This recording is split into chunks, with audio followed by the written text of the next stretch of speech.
You're sitting there staring at your phone.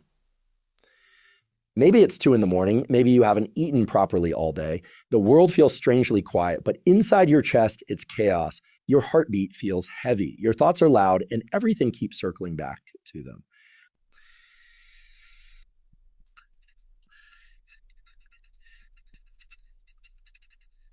Wait, the person you lost? It doesn't even feel real, does it?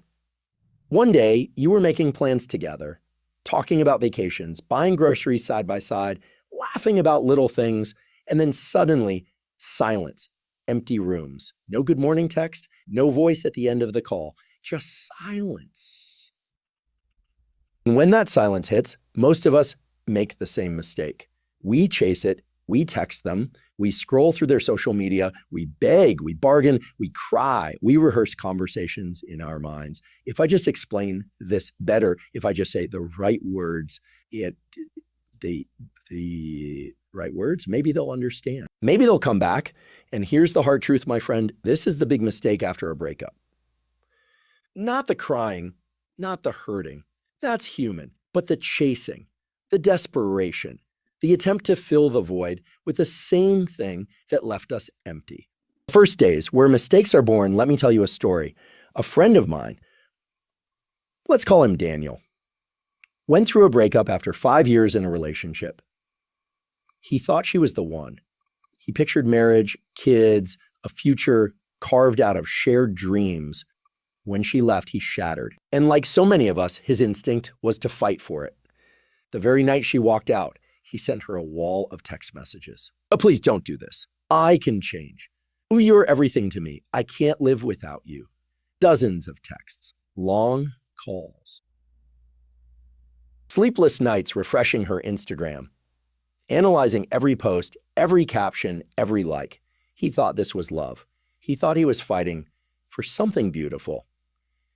But in reality, he was sinking deeper into a hole, losing more of himself with every attempt to cling to someone who had already made their choice. The big mistake wasn't that he loved too much. It was that he stopped loving himself. It was that he stopped. Let's get pipe real for a moment. Psychologists talk about something called the attachment system.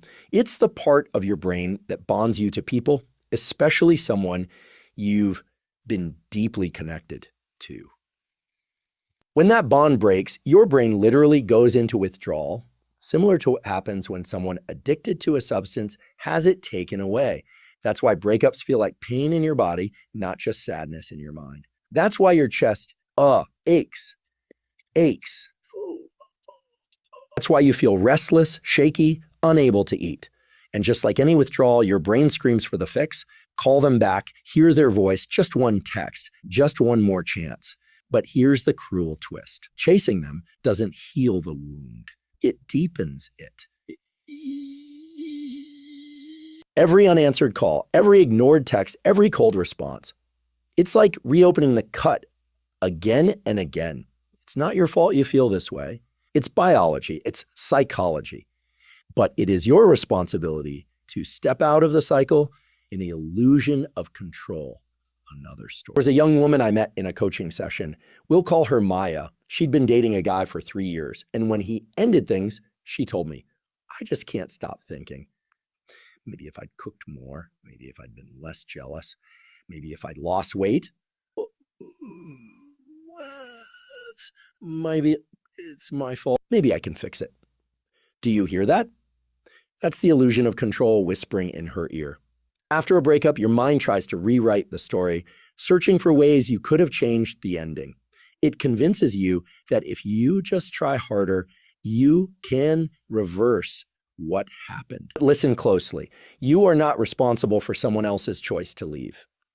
Love is not a hostage situation. You cannot negotiate someone into staying. Maya spent months in that loop, rewriting history in her head, obsessing over his social media, showing up by accident at places she knew he would be.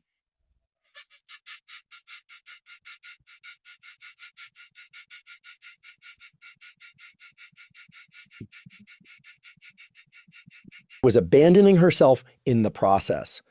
The mirror moment now, I want you to imagine this. You wake up tomorrow morning, you look in the mirror, and for a split second, you don't see yourself. You see the version of you that existed before them, the one who had hobbies and ease, the one who laughed with friends, the one who had dreams outside of a relationship.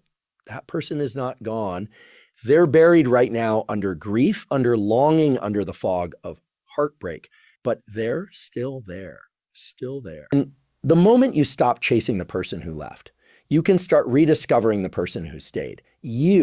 That's the turning point. That's the moment the healing begins.